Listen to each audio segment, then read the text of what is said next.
Hey, hi guys. I just want us to look at our um, to start from two-tier architecture, since the one-tier architecture is a little bit straightforward. I'm going to just think of an example, a quick example. Maybe let's do a phone example since my phone is next to me. So let's create a database for a phone. So let's call this phone DB, and let's change this to SA, which stands for System Administrator. I store my data. I don't want my database to be stored in this long directory root. Just want to store it in my DB folder. So and then I come back. So everything is set to go. And then I click OK. Then here's my DB, my phone DB. Then the first thing that I want to do is to expand the database and expand the tables. Then add a new table. So you right click, you click on new, and then you click on table. So if I want to create my, so I actually want to create a column name called phone ID. Then that's going to be an int. And then I want the phone make, which is going to be an n varchar. I also want what else do I want? It's the make, say the price, which is going to be a float. And then let us get the color for the phone, which is, say it's an n varchar. And then these, I don't want to allow nulls, all these should be required. And then what I'll do is I'll make the ID to be an auto increment. So I come to the column properties, then I go to identity specification. And then I want to right click and save. So for this TBL phone. So here's our phone table. If I were to refresh, then I can actually be able to get my phone table. Now, because we're making use of two-tier architecture, we are required to have stored procedures. So the first thing is we actually need to create a stored procedure. So we're going to do three things. The one thing is going to be inserting a phone, going to update a phone, and we're also going to display a phone. Maybe we also want to delete a phone. So you expand. So here under programmability, go to stored procedure, right click, and then you create a stored procedure. So here's a template for creating a stored procedure. So the first thing here is the name. So you've been created here sort of placeholders that here you want to add a stored procedure name. So, and then here is the parameter that you're going to require in your operation, maybe, or in your procedure. For instance, if you're wanting to insert, what's the various parameters that you want to insert? And then this is your SQL statement.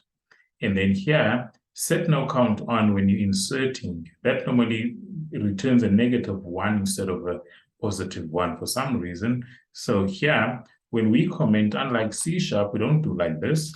We actually put 2 hyphens when we comment. So I normally just comment that out. So here, let's create a stored procedure for inserting a phone. So insert phone. What we want to insert in terms of the phone, we want to insert the make, the price, and the color. So let's say at, so this is a parameter or a placeholder, at phone make and varchar 50. So you call the data type exactly as it is in the table. And then you want to say at price. The price is a float. And then you also want to say at color. And that is an n varchar 50.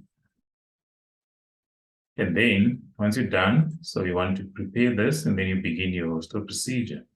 So your stored procedure is going to say insert into, what do you want to insert into? So you want to insert into TBL phone. And then the columns that you want to insert into. So you actually want to prepare your columns. So you want to insert to the phone make, the price, and the color. And then you actually want to insert the values. Now, where do you want to insert these? So the values represent, so the values should be the order of your columns that have been prepared. So the first one is your at phone make, and your second one should be your at price. Your third one should be your at color. So this is now your first stored procedure. So when you execute this, it says this has been successfully executed. So now, if you refresh programmability or your stored procedures, then here's your insert stored procedure. So we want to create a second stored procedure, which is the update stored procedure. So SP update phone.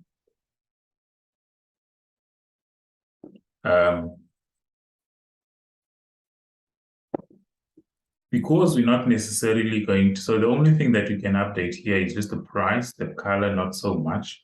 So let's say you want to update the price, which is a float. And then normally in your update, so that you don't update everything, you also want to use the phone ID, which is an int. Now we're done with that. We want to comment that out because there's also a change that happens.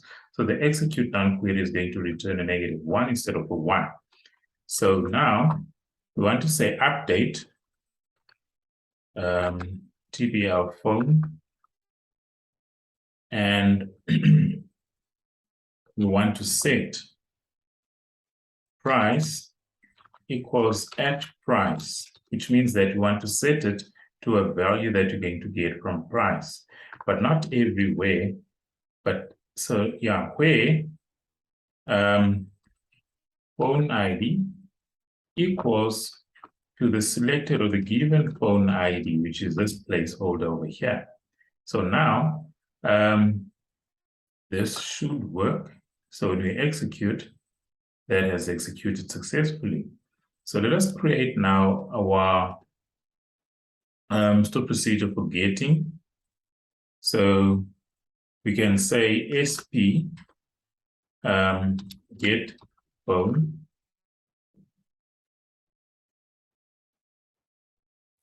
So when we get phone, okay, we don't have a parameter because we're just returning all the phones. So this doesn't really matter if you're selecting. So what you do is you can just say select all from TBL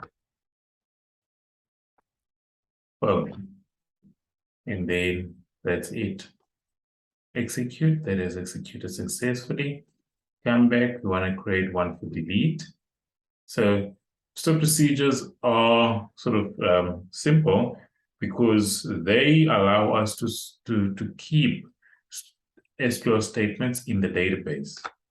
So SP delete phone. And then now we do want to delete, and our parameter is going to be the phone ID, because that is going to tell us where we want to delete. And because there's a change in the database, we remove that. And then, so our SQL statement for delete says delete from TBL phone, where phone ID equals at phone ID, because we don't want to delete everywhere, because this is just, if we execute this, then it's going to delete everything in the phone table. But if you only delete on the selected ID, then it's going to delete only on the specified ID. So when we execute that executes successfully. Then when we refresh, then here's our different stored procedures. So yeah, I can just close this. So this is the first part, creating the database, creating the various tables, and for table, because I only have one table, and then also creating the stored procedures that are required to run our program. So in the next video, we're now going to work on our interface, or I'm going to create the interface, and then I'm just going to show you how to create the business logic layer and also the class that is required, and then see how this works. So thank you.